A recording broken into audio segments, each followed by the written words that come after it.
ರುದ್ರದೇವರ ಶಿವನ ಮಂತ್ರ. ಜನರಲ್ಲಿ ತಪ್ಪು ಕಲ್ಪನೆ ಇದೆ. ವೈಷ್ಣವರು ಶಿವನ ದ್ವೇಷ ಮಾಡ್ತಾರೆ, ಆನಂತರ ಶಿವನ ಹೆಸರು ತೆಗೆದುಕೊಳ್ಳೋದಿಲ್ಲ. ಆದರೆ ಪಂಚಾಕ್ಷರಿ ಮಂತ್ರ, ಜಗತ್ತಿನಲ್ಲಿ ಪ್ರಸಿದ್ಧವಾದ ಓಂ ನಮಃ ಶಿವಾಯ, ಆಚಾರ್ಯರು ತಂತ್ರಸಾರದಲ್ಲಿ ಕೊಟ್ಟ ಮಂತ್ರ ಇದು. ದಿನಾಲೂ ಈ ಪಂಚಾಕ್ಷರಿ ಮಂತ್ರವನ್ನು ಜಪ ಮಾಡಿ. ವಾಯುದೇವರು ತಮ್ಮ ಮಗನಾದ ರುದ್ರದೇವರ ಆರಾಧನೆ ಮಾಡಿ ಅಂತ ತಿಳ್ಕೊಂಡಂತೇಳಿ 72 ಮಹಾಮಂತ್ರಗಳಲ್ಲಿ ಇದು ಅವರು ಕೊಟ್ಟಿರ್ತಕ್ಕಂತಹ 69ನೇ ಮಂತ್ರ. ಅವ್ರು ಹೇಳ್ತಾರೆ, ಧ್ಯೇಯ ಪಂಚಮುಖೋ ರುದ್ರ. ರುದ್ರದೇವರಿಗೆ 5 ಮುಖಗಳು. 5 ಮುಖವುಳ್ಳ ರುದ್ರದೇವರನ್ನು ಪ್ರಾರ್ಥನೆ ಮಾಡಿ. ಯಾಕೆ? ಪಂಚ ಜ್ಞಾನೇಂದ್ರಿಯಗಳನ್ನು ತನ್ನ ಅಧೀನದಲ್ಲಿಟ್ಟುಕೊಂಡಿರ್ತಕ್ಕಂಥ ತತ್ವ ಅಂದರೆ ಮನಸ್ತತ್ವ.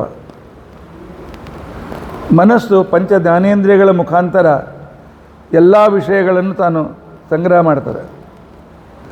ಮನೋನಿಯಾಮಕರಾಗಿರ್ತಕ್ಕಂಥ ರುದ್ರದೇವರು ಪಂಚ ಜ್ಞಾನೇಂದ್ರಿಯಗಳ ಮುಖಾಂತರ ಬಂದಿರತಕ್ಕಂಥ ವಿಷಯಗಳನ್ನು ತಾವು ಪರೀಕ್ಷಿಸಿ ಯಾವುದು ನಮಗೆ ಕೊಡಬೇಕು ಕೊಡ್ತಾರೆ, ಉಳಿದದ್ದನ್ನು ಹೊರಗೆ ಬಿಸಾಕಿಬಿಡ್ತಾರೆ.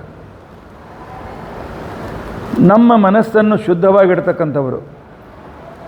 ರುದ್ರದೇವರನ್ನು ಸ್ಮರಣೆ ಮಾಡದೇ ಇದ್ದರೆ, ನಾವು ಸಣ್ಣವರಿರುವಾಗೆಲ್ಲ ನೋಡಿದ್ದೀವಿ, ನಮ್ಮಲ್ಲಿ ಯಾರಾದರೂ ಗೋಮ ಹಚ್ಚುವಾಗ ರೌಂಡ್ ಹಚ್ಚೋ ಬದಲಾಗ ಅಡ್ಡ ಹಚ್ಚಿದ್ರೆ ಬೈತಿದ್ರು, ಮೂರ್ಖ ನಮ್ಮ ಈ ರೀತಿ ಮಾಡಬೇಡ ಅಂತಕೊಂಡಂತೆ.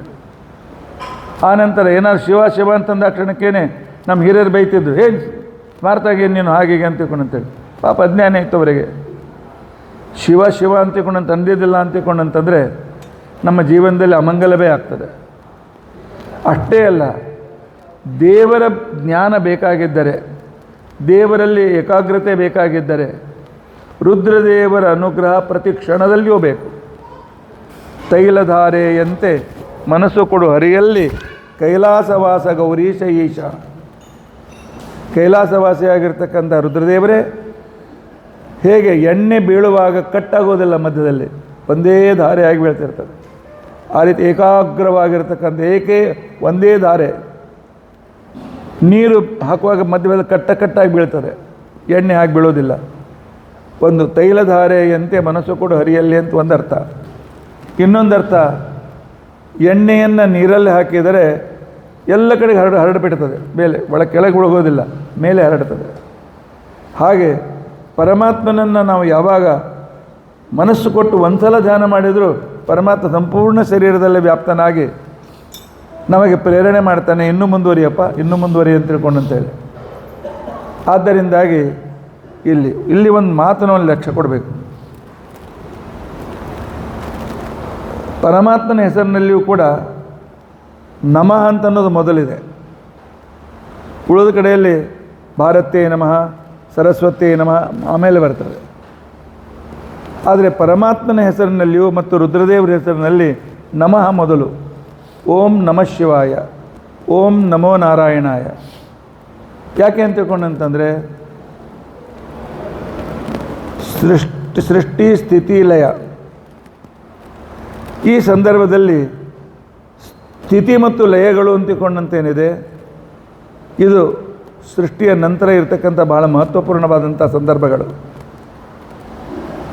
ನಮಃ ಮೊದಲನೇ ನಮಸ್ ಮಾಡ್ತೀವಪ್ಪ, ಬೇರೆ ಉದ್ದೇಶದಿಂದ ನಿನ್ನ ಹತ್ರ ನಾವು ಬಂದಿಲ್ಲ.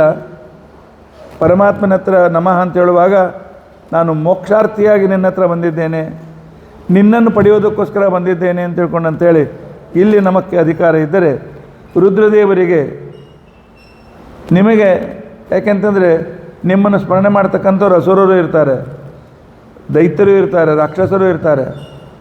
ಅಥವಾ ನಿಮ್ಮ ಕೆಲಸ ಉಪಸಂಹಾರದ ಕೆಲಸ. ನಾನು ಉಪಸಂಹಾರವನ್ನು ಕೇಳಲಿಕ್ಕೆ ಬಂದಿಲ್ಲ, ನಾನು ಮನಸ್ಸಿನ ಏಕಾಗ್ರತೆ ಕೇಳಲಿಕ್ಕೆ ಬಂದಿದ್ದೇನೆ. ಆದ್ದರಿಂದ ಮೊದಲು ನಮಸ್ಕಾರ ಮಾಡ್ತೇನೆ. ಇದರರ್ಥ ನಿಮ್ಮ ಹತ್ರ ನಾನು ಪರಮಾತ್ಮನ ಬಗ್ಗೆನೇ ಕೇಳ್ಕೊಳ್ಳಿಕ್ಕೆ ಬಂದಿದ್ದೇನೆ. ಯಾಕೆ? ನಮಸ್ಕಾರಕ್ಕೆ ಯೋಗ್ಯನಾದಂದು ಭಗವಂತನೇ ಒಬ್ಬನೇ ಮುಖ್ಯ, ಉಳಿದವರೆಲ್ಲ ಮುಖ್ಯ ರೀತಿಯಿಂದ. ಆದ್ದರಿಂದಾಗಿ ಇಲ್ಲಿ ನಮಃ ಶಿವಾಯ ಅಂತೇಳಿ ಕರೆದಿದ್ದಾರೆ. ಶಿವ ಶಿವ ಅಂತಂದರೆ ಏನರ್ಥ?